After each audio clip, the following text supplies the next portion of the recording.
Gold, trusted gold buyers. మీరు తాకట్టు పెట్టిన బంగారాన్ని విడిపించి ఈ రోజు ఉన్న మార్కెట్ ధరకు కొనబడను.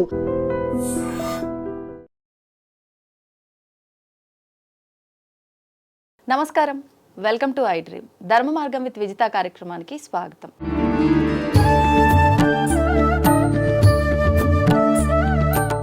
ప్రస్తుతం మనతో పాటు ఉన్నారు శ్రీ శ్రీ శ్రీ ఆనంద శివకామేశ్వరి ఆశ్రమ వ్యవస్థాపకులు శివకామేశ్వరి ఆనందమయ్య అమ్మగారు. ఇప్పుడు వారితో మాట్లాడి మరిన్ని విషయాలు తెలుసుకునే ప్రయత్నం చేద్దాం. నమస్కారం అమ్మా. శ్రీమాత్రే నమః.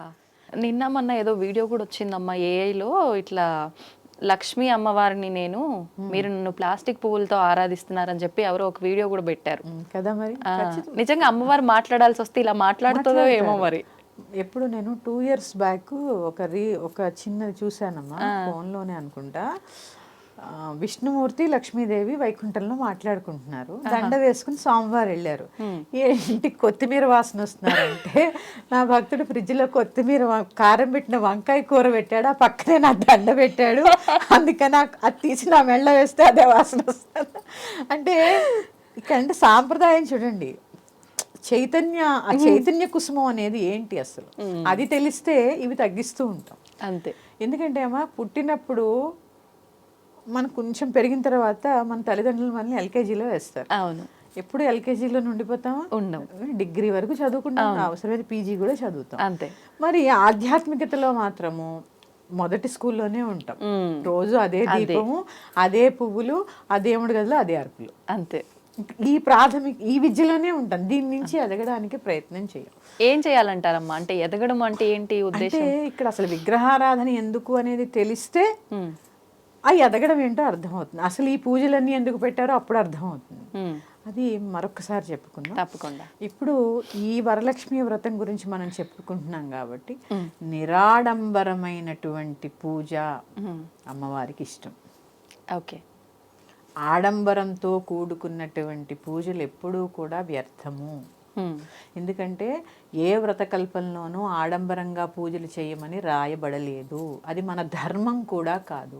దీనివల్ల ఏమవుతోందమ్మా, చేయలేని మధ్యతరగతి వాళ్ళు ఉంటారు, అప్పులు చేసి వరలక్ష్మి వ్రతం చేస్తున్నారు. అవును, అసలు అప్పు చేసి పూజే చేయకూడదు, అప్పులు చేసి పూజ చేయకూడదు, అప్పు చేసి తీర్థయాత్రలు చేయకూడదు. ఇవన్నీ మన ధర్మంలో ఉన్నాయి. Okay okay. అప్పు చేసి తీర్థయాత్ర కూడా చేయకూడదు. నీకు స్తోమత లేకపోతే ఇక్కడి నుంచే నమో నారాయణ.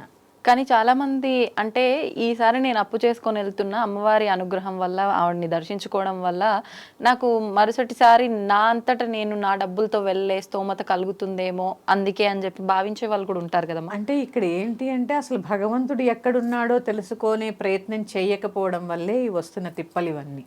ఓకే. అసలు భగవంతుడు ఎక్కడున్నాడో తెలిస్తే ఎక్కడికి వెళ్ళాం.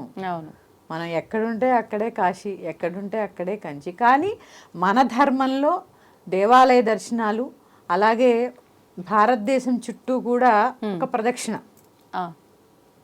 అది ఆ కన్యాకుమారి నుంచి చివరి దాకా కూడా ఒక ప్రదక్షిణ. చూడండి, దేవాలయాలన్నీ కూడా చిదంబరం నుంచి మొదలుపెట్టి ఒక ప్రదక్షిణ అన్నమాట. అవన్నీ ఓకే చెయ్యాలి ఎప్పుడైనా. అది కూడా ఎక్కడ దంపతి సమేతంగా మాత్రమే చెయ్యాలి. ఎందుకంటే ధర్మేచ అర్ధేచ కామేచ నాతిచ రామి, అగ్ని సాక్షిగా ప్రమాణం చేశాను. అవును. మా ఆయన రావట్లేదండి, నేను వెళ్ళిపోతున్నాను గ్రూప్తో. ఏమి అది విహారయాత్ర అవుతుంది తప్ప దేవాలయ దర్శనం కాదు. కొన్ని సందర్భాల్లో అమ్మ ఒకరే వెళ్లాల్సి వస్తే వాళ్ళకి సంబంధించిన వస్త్రం ఏదైనా తీసుకొని వెళ్తే వారు వచ్చినంతటి పుణ్యం అంటారు. ఇది ఎలా తీసుకోవచ్చు? పూజ వరకు ఏదన్నా ఎప్పుడైనా కన్సిడర్ చేయొచ్చు. కొన్ని నోముల్లో ఈ వరలక్ష్మి వ్రతము ఇలాంటి వాటిల్లో ఇష్టకామ్యంతో చేసుకునే వాటికి పనికొస్తుంది తప్ప దేవాలయ దర్శనాలకు కానీ కొన్ని వ్రతాలకు కానీ పనికిరాదు.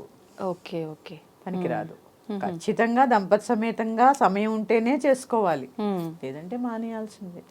నేనున్నాను, మా వారు ఎక్కడికి రారు, నేను ఎక్కడికి వెళ్ళను, అంటే ఇంట్లోనే ఆ భగవంతుడిని అలా. ఎందుకంటే అమ్మా అసలు భగవంతుడు ఎక్కడున్నాడో తెలిస్తే ఎక్కడికి వెళ్ళాలనిపించదు. ఇది తెలుసుకునే ప్రయత్నం చేసినప్పుడు అసలు ఈ వ్రతాలు ఎందుకు పెట్టారు, మనం ఎందుకు చేస్తున్నాము, ఇవన్నీ కూడా అవగతం అవుతాయి.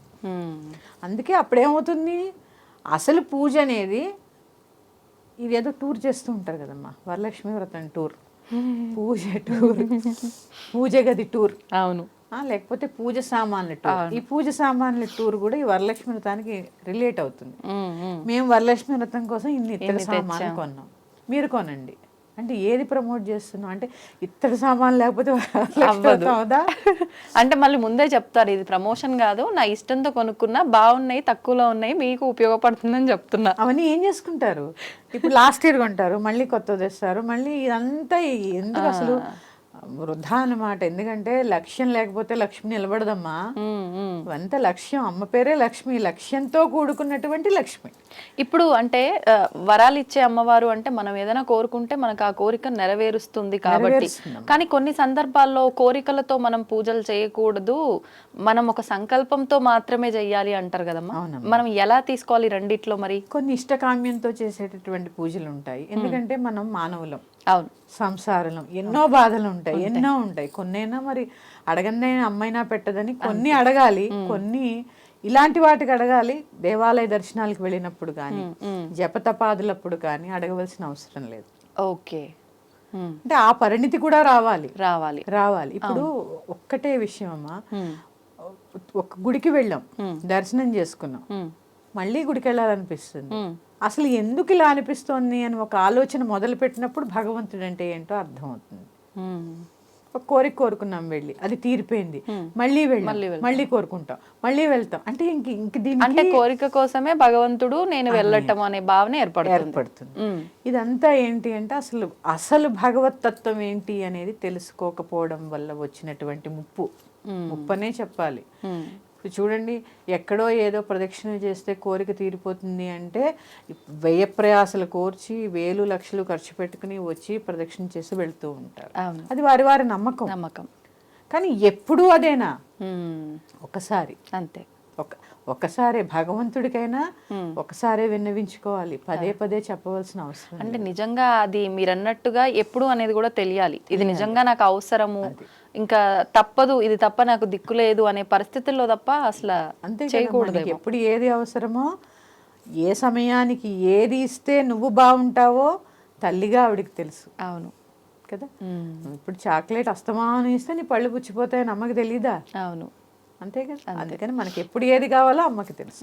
అలా ఈ వరలక్ష్మి వ్రతం కూడా నియమంతో సూర్యోదయాత్ పూర్వమే లేవడము, ఆ ఒక్కరోజైనా. ఎందుకంటే అమ్మ పూర్వం వ్రతకథల్లో చెప్పినట్టు ఇప్పుడు చాలామంది స్త్రీలు కూడా అందరూ ఉద్యోగం చేసేవాళ్ళు ఉన్నారు, నైట్ డ్యూటీ చేసేవాళ్ళు ఉన్నారు, ఉదయం లేవలేకపోవచ్చు. అవును, ఈ ట్రాఫిక్లో ప్రయాణంలో పిల్లల్ని చూసుకోవడం ఒక స్త్రీ పాత్ర చిన్న విషయం కాదు ఈ రోజుల్లో. అవును, ఎంత పరిగెడుతున్నామమ్మా బస్సులని, ప్రయాణాలని. కనీసం ఈ ఒక్క రోజైనా సూర్యోదయాత్ పూర్వమే లేచి, ఇప్పుడు డాక్టర్స్ ఉన్నారు, నర్సులు ఉన్నారు, వాళ్ళు చూడండి ఎప్పుడు పనిచేస్తూ ఉంటారు, కానీ వాళ్ళు వరలక్ష్మి వ్రతం చేసుకోవాలనుకుంటారు. ఆ సమయం కుదరకపోవచ్చు, లేటుగా లేవకుండా ఈ ఒక్కరోజైనా ఆ సూర్యోదయాత్ పూర్వమే లేచి ఇంటిని శుభ్రం చేసుకొని, ఇలాంటిది మనం చెప్పలేదనుకోండి భయపడిపోతున్నారమ్మా. పొద్దున్నే నిజంగా రోజు లేవాలా? ఇప్పుడు వాళ్ళు 3ంటికి వచ్చి 4:30కి ఎక్కడ లేస్తారు? అవును, 3ంటికనే కాదమ్మా, మనం 11-12 వరకు ఇంటికి వెళ్ళినా కూడా డే అంతా వాళ్ళు చేసే వర్క్ లో చాలా అలసిపోతారు. అట్లా పడుకున్నా అది రిలాక్స్ అనిపించదు. పొద్దున్నే లేవాలంటే మళ్ళీ లేవాలి. స్త్రీ యొక్క ముఖ్య బాధ్యత ఏంటి? అందరి ఆకలి తీర్చడం, వంట చేయాలి, పిల్లలందరినీ చూసుకోవాలి, ఇంట్లో అందరినీ సమర్థించుకోవాలి, మళ్ళీ తన పనికి తను రావాలి. ఇప్పుడు మగవాళ్ళు అనుకోండి వెళ్ళిపోతారు, పిల్లలు స్కూల్ నుంచి వచ్చారో లేదో తనకే బాధ్యత, తిన్నారో లేదో తనకే బాధ్యత, అత్తమామల బాధ్యత, తల్లిదండ్రుల బాధ్యత, ఇన్ని రకాల వృత్తి బాధ్యత. తనే ఒక గృహలక్ష్మి కదా, అందుకే ఆవిడ గృహలక్ష్మి అన్నారు.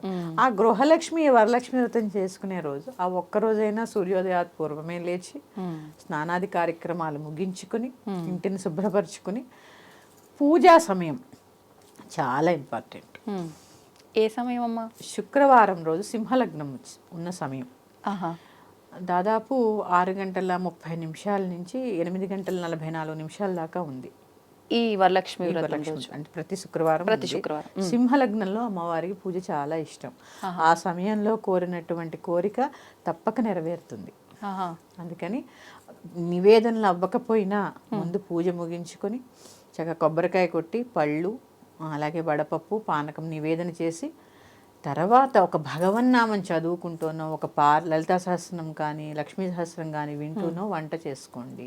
ఓకే. ఎందుకంటే భగవన్నామంతో వండేటటువంటి వంట కూడా ప్రసాదం అవుతూ ఉంటుంది. ఎందుకంటే మన ఆహారమే మన శరీరము, మన ఆహారమే మనము, మన ఆలోచన. అవును. మన దేహం ఎదగాలంటే కావాల్సింది ఏంటి? ఆహారం. ఆ ఆహారం ఏ గుణంతో వండుతున్నాము అనేది చాలా చాలా అవసరం. ముఖ్యం. ఎప్పుడైతే భగవంతుడికి సమర్పించి భోజనం చేస్తామో అది ప్రసాదం. చూడండి, అన్నానికి ప్రసాదానికి ఎంత తేడా ఉంది. అవును. అందుకని ఇవన్నీ కూడా అమ్మ చిన్న చిన్న మార్పులు జీవితంలో. ఈ చిన్న చిన్న మార్పులు జీవితంలో చాలా పెద్ద మార్పును తీసుకొస్తాయి. అంటే మన జీవితంలో ఉన్నటువంటి కొన్ని చీకట్లని పారద్రోలుతాయి. ఇవన్నీ కూడా చక్కటి మనశ్శాంతినిస్తాయి. దీనికి ఏమి లక్షల వేలు ఖర్చు కావు, అవసరం లేదు. చిన్న మార్పు, అది ఎక్కడ రావాలి? ఇక్కడ రావాలి, అంతే. ఆలోచనలు రావాలి. అందుకని వరలక్ష్మీ వ్రతం అనేది చక్కగా ఉండండి. ఆ ఒక్కరోజైనా అలంకరణ చేసుకోండి. ఎందుకంటే చూడండి, స్త్రీమూర్తిని చూడగానే లక్ష్మీదేవిలా ఉన్నావమ్మా అంటారు. ఎందుకంటారు? తనే స్వయంగా లక్ష్మి కాబట్టి. గృహలక్ష్మి ఎంత అలంకరణ చేసుకుంటే అంత బాగుంటుంది. ఆ ఒక్కరోజైనా చక్కగా సమయం కేటాయించి, ఆ పూజ కూడా నైటీలో ఏవో వేసుకొని చేసుకోకుండా జడ అల్లుకోవాలమ్మా. జుట్టు విరబోసుకొని పూజ మాత్రం ఖచ్చితంగా చేయరాదు. దేవాలయ దర్శనం కానీ పూజ కానీ ఈ ముడి లేకుండా చేయకూడదు. అందుకే దీని శిఖాబంధనం అని దానికి ఒక మంత్రం కూడా ఉంటుంది. అంటే అమ్మ, ముడి అంటే వదిలేసి కొసన ముడేయటమైనా పర్వాలేదు, అల్లటమైనా పర్వాలేదా? పర్వాలేదు. ఈ కొసలు కింద కనిపించకూడదు పూజకి. ఇప్పుడు జడల్లుకొని కిందకు వదిలేసినప్పుడు ఆ కొసలు కూడా కనిపించద్దు, ముడేయాల్సిందే. దీన్నే శిఖాబంధనం అంటారు. అందుకే కాబోలు కొంతమంది పెద్దవాళ్ళు అంత చిన్నగా అయినా సరే కొసలు ముడేస్తారు. ఎందుకంటే చూడండి అమ్మా, భూమికి ఆకర్షణ శక్తి ఎక్కువ. ఏదున్నా గానీ లాగేస్తుంది. నువ్వు పూజ చేసినప్పుడు ఆ శక్తి అంతా మళ్ళీ తిరిగి వెళ్ళిపోతే ఎట్లా? అవును, కావాలి కదా. అందుకే దీన్ని ఎక్కడ బంధించాలి? శిఖలో బంధించాలి. ఓకే. అందుకే వీటికి చాలా చాలా ఇంపార్టెంట్ ఉంది. మరొకసారి మాట్లాడుకుందాం. ఈ వరలక్ష్మి వ్రత విధానం అనేది ఇది చాలా సింపుల్ గా శాస్త్రోక్తంగా ముత్తైదుకి వాయనం ఇచ్చి, మీకు స్తోమత ఉంటే ఒక చీర, రవికల గుడ్డ, అలాగే పూర్ణం బూరెలు వాయనం ఇస్తూ ఉంటారు. వాయనం ఇచ్చి ఎవరైనా భోజన సమయంలో బెల్లు కొడితే వారికి ఖచ్చితంగా భోజనం పెట్టండి. అది డెలివరీ బాయ్ అవ్వచ్చు, పాలిచ్చే వాళ్ళు అవ్వచ్చు, కూరగాయలు ఇచ్చే ఆఖరికి మన ఇంట్లో పనిచేసే వాళ్ళైనా సరే, డ్రైనేజ్ బాగు చేయడానికి వస్తూ ఉంటారు వాళ్ళు, రోడ్లు ఊడవడానికి. ఆ సమయంలో వచ్చిన వాళ్ళు నిజంగా నారాయణ స్వరూపులు వాళ్ళే. ఎందుకంటే భగవంతుడు ఏ రూపైనా వస్తారో మనకి తెలియలేదు. చక్కగా పిలిచి ఏవైతే వండుకున్నారో అవన్నీ వడ్డించి కడుపు నిండా భోజనం పెట్టి పంపించండి. ఓకే. ఇంకా ఉన్నాయమ్మా. ఇంకా ఏంటంటే తాంబూలాలు ఇస్తూ ఉంటాం కదా. తాంబూలాలు కవర్లో వేసి ఇవ్వకుండా, ఎందుకంటే అమ్మా ప్లాస్టిక్ కవర్లో వేసిస్తాం. తమలపాకులు, అరటిపళ్ళు, వక్కలు మనకి పని అయిపోవడం, ముందే ప్యాక్ చేసి పెట్టేస్తుంటారు. కానీ ఇలా పెట్టుకోవడం వల్ల అసలు తాంబూలం ఎలా అవ్వాలి? కొసలు అటువైపు ఉండాలి కదా, శక్తి మనకి రావాలి కదా. కనీసం తాంబూలం వరకైనా అట్లా ఇచ్చి నమస్కారం చేసి, అంటే తొడిమల్ వాళ్ళ సైడ్ పెట్టి కొసలు మన సైడ్ ఉండాలమ్మా? లేదమ్మా, కొసలు ఇచ్చే వాళ్ళ వైపే ఉండాలి. శక్తి కావాలి కదా. ఇప్పుడు భగవంతుడికి పూజ చేస్తున్నప్పుడు ఆ కొస మన వైపు ఉంటుంది అంటే భగవంతుడి ఎనర్జీ మనకు కావాలి. ఇలా చిన్న చిన్న మార్పులమ్మా. ఇవేమి పెద్ద శ్రమతో కూడుకున్నవి కూడా కాదు. చిన్న చిన్న ప్లానింగ్ ఉంటే చాలా చేయొచ్చు. మరి యొక్క అంశంతో మీ ముందుకు వస్తాను. శ్రీమాత్రే నమః. స్వస్తి. ధన్యవాదాలమ్మా. తవ్వండి, తవ్వుతున్న శివలింగం. సరే, దాన్ని అట్లా కప్పేసేయండి, చూపించదండి. Krishna is there. మూర్తి పూజ కాదు, సాక్షాత్ బ్రజేంద్ర నందన భగవాన్ ఉన్నారు మూర్తిలో. ఏమీ ఆశించకుండా ఆరాధించే వాళ్ళు కూడా ఉన్నారా ప్రభుజీ? నిజమైన భక్తి అంటే మనకు తెలియదు కాబట్టి